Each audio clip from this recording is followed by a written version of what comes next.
First, let me thank you for inviting me to share my thoughts with you.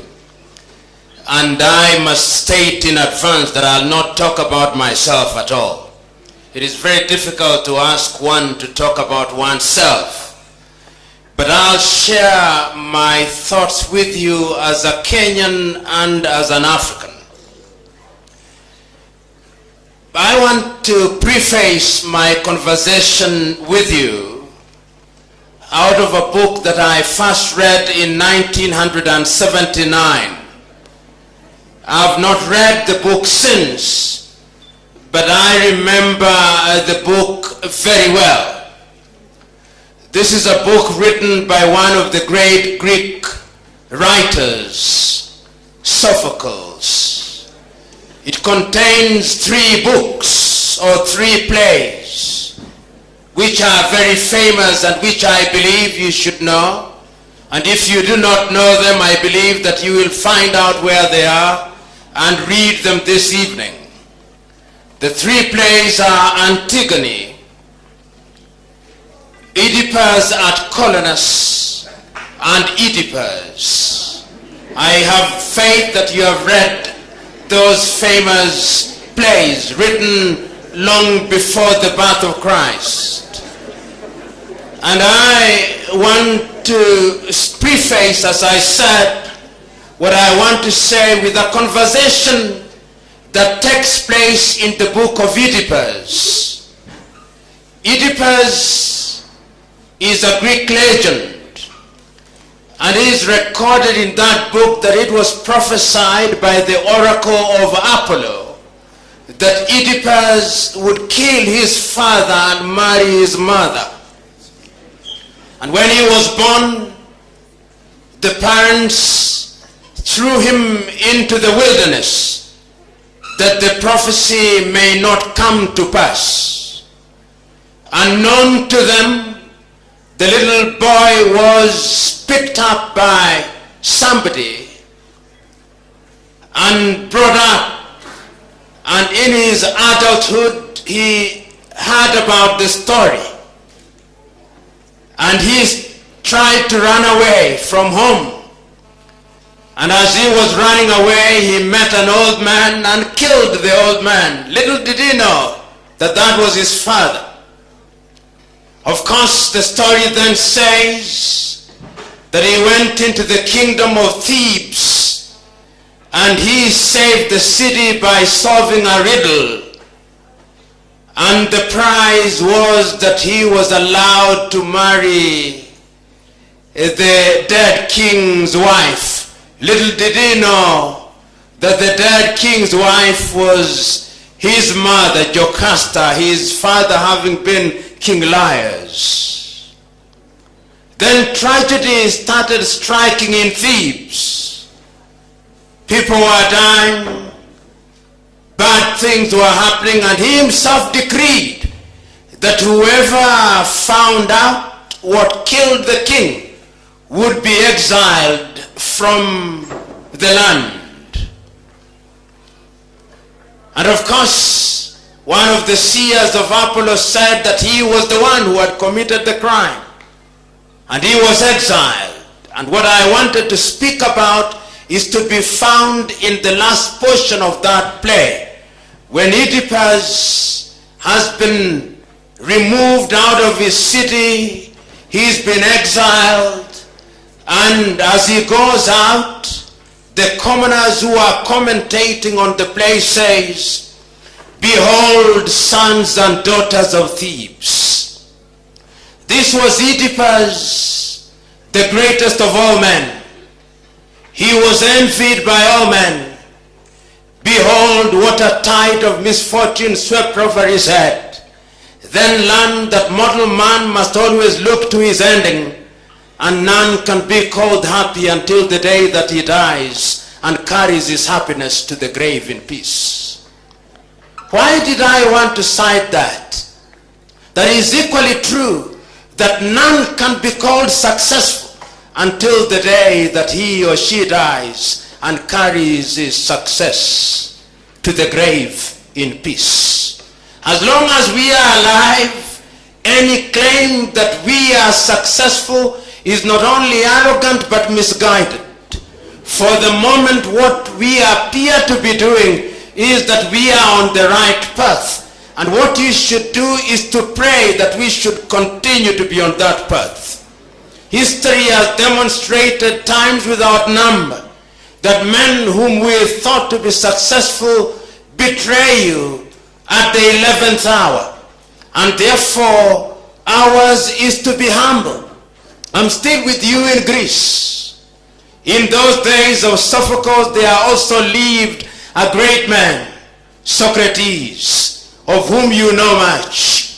It is recorded that the oracle of Apollo wanted to determine who was the wisest man in Greece. And he sent out one of his oracles to go out in Greece and determine who was the wisest. In those days, Greece was known for many great things. The great writers of the time. If it was not Sophocles, it was Aristophanes. If it was not Aristophanes, it was Socrates or somebody else.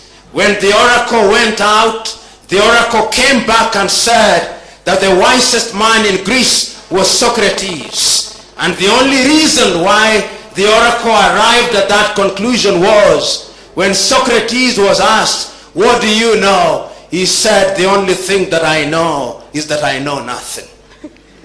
It is his humility that set him apart as the wisest man in Greece. So I too come here by saying the only thing that I know is that I know nothing. But progressively and consistently, I try to understand my environment. And this started very early on when I was a student. Nowadays I see students of Nairobi University. I was in 1984 and 1985 the chairman of the Students' Organization of Nairobi University. And when I campaigned to be the student, I did not spend a single cent. Today, I hear that students spend 10 million and I wonder why. In other words, I'm trying to say that there is an ethic which is perverted, which now controls not only our country but our people. Last year, I was in Dar es Salaam. I was invited to Dar es Salaam to help some of my colleagues there with the constitution which will be subjected to referendum in Tanzania next month, hopefully.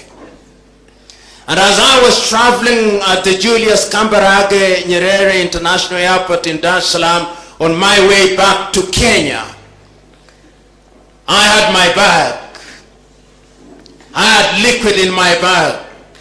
I wanted to check it in, to carry it on rather. But they told me I had to check it in. It was not padlocked. I went to a young man who was selling padlocks. And I told him I wanted a padlock, and he asked me in Kiswahili, "Unaenda wapi huko?" And I said, naelekea jijini Nairobi. Asema, wa Kenya, wezi hao, nunua kufuli mbili.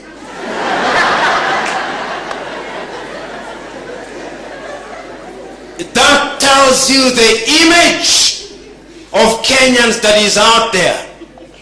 Several years ago, I was in Zanzibar, and a Tanzanian minister in his unguarded moment was speaking, and he said, hili swala la Jumuiya ya Afrika Mashariki ni swala nzuri sana. Kwanza, itapanua soko, itawawezesha wana wa Afrika Mashariki kusafiri, lakini kitu kinachotuogopesha ni wa Kenya. Kwanza kabisa,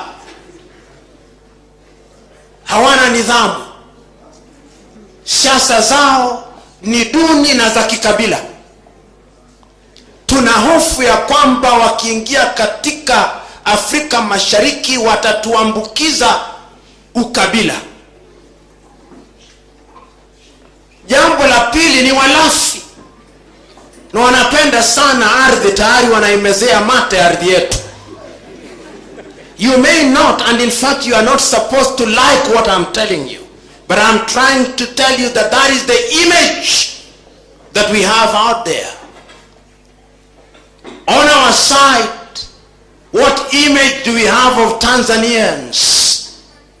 Lazy and polite. Polite. Equally of Tanzanians or Ugandans.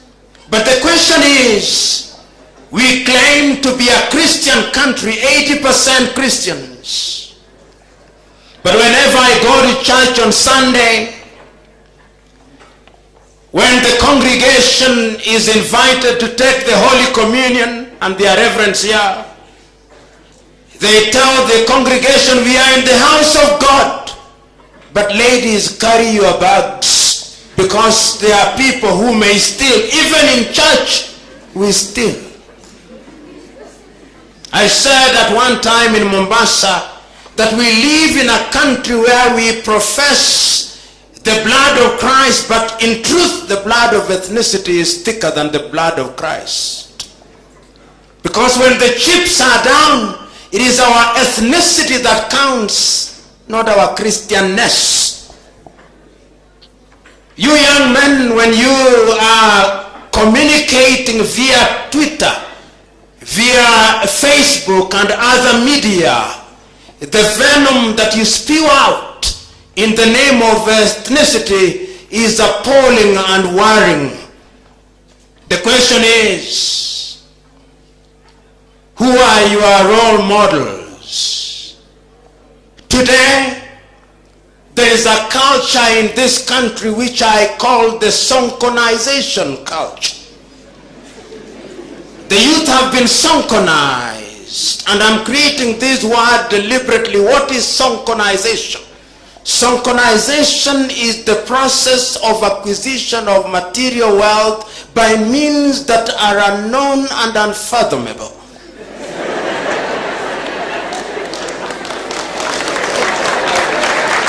And once it has been so acquired, is to distribute that wealth with abject abandon in order to entice the people whose only desire is to acquire wealth by whatever means. Today, that is what dominates in this country and what dominates in Africa. And one of the most difficult things to be in Kenya today is to be truthful and to be honest. If you speak the truth and if you are honest, it is very difficult to survive in Kenya and in Africa. Our indiscipline as a people and as a population is manifested in our roads, it is manifested in our markets, it is manifested everywhere. We see it with our leaders.